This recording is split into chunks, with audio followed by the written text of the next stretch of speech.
Je suis né par une nuit d'été. C'était un 4 juillet 1975. Fils unique, j'ai grandi comme un petit garçon normal, aimé de mes parents dans un milieu modeste. Je suis entré à l'école. J'ai suivi une scolarité sans encombre au milieu d'autres enfants de mon âge. Et je suis devenu, au fil des années, un jeune homme séduisant. Jour funeste que celui de mon entrée en faculté, où je vis mes parents emportés par un incendie qui ravagea notre maison.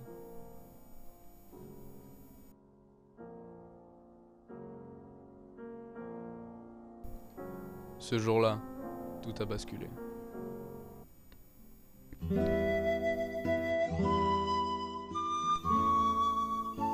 Complètement désorienté, je ne cessais de me rappeler la mort de ma famille. Et pour ne pas sombrer dans une dépression qui m'aurait conduit tout droit à ma perte, je décidai donc de tracer un trait sur ma vie passée et de tout quitter.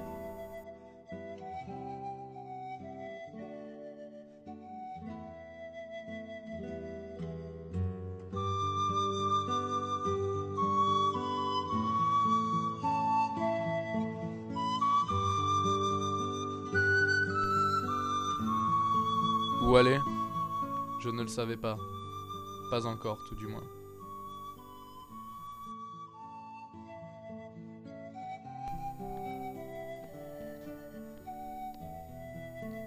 Je partis donc, sans réfléchir, laissant tout derrière moi.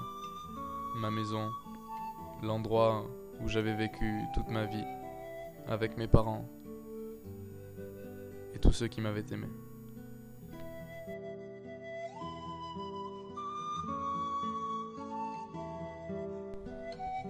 Je pris la route par un jour de pluie, comme si le ciel avait décidé de pleurer pour moi.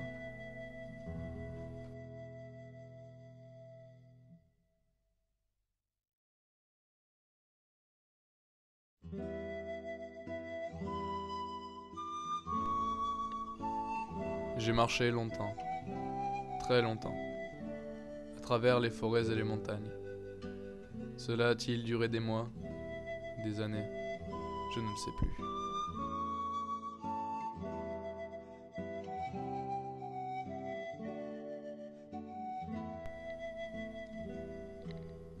J'avais perdu tout repère dans cette nouvelle vie qui s'offrait à moi.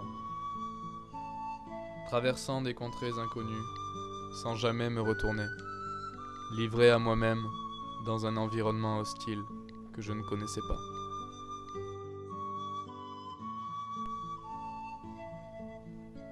Je me subsistais de la substantifique moelle de mère nature qui m'avait porté en son sein et qui maintenant marchait à mes côtés.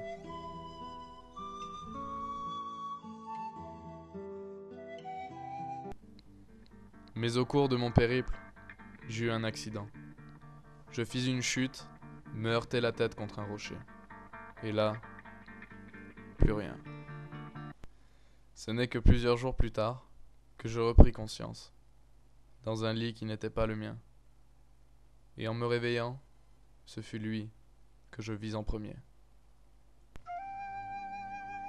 Cet homme se nommait Liao Dianbianfu. Il m'enseigna tout ce qu'il y avait à savoir sur le recueil de soi, la méditation et les arts martiaux.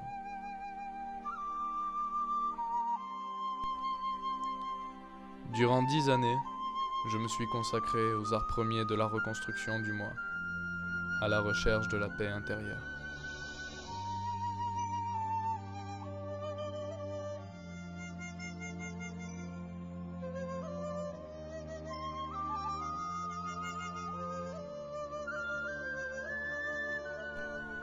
Mais alors que mon entraînement touchait à sa fin, je fus défiguré au cours de mon ultime exercice. Mon maître me renvoya chez moi, où je dus subir une opération chirurgicale qui modifia mon visage à jamais.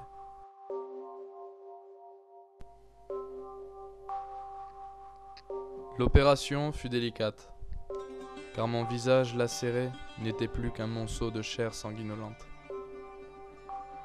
Mais c'était sans compter sur le travail acharné des chirurgiens qui me rendirent un visage humain. Le docteur Jackson et son assistant, en dépit de toutes les contre-indications de leurs collègues, réussirent l'impossible en me donnant un nouveau visage. Désormais, je n'étais plus le même.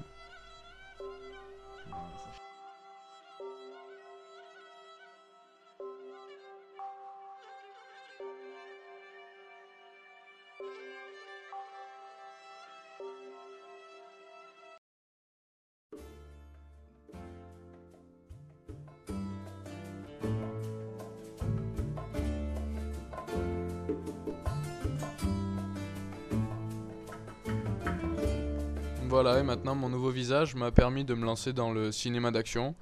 Je me suis fait repérer par des producteurs avec mes Fouah et fa fa fa.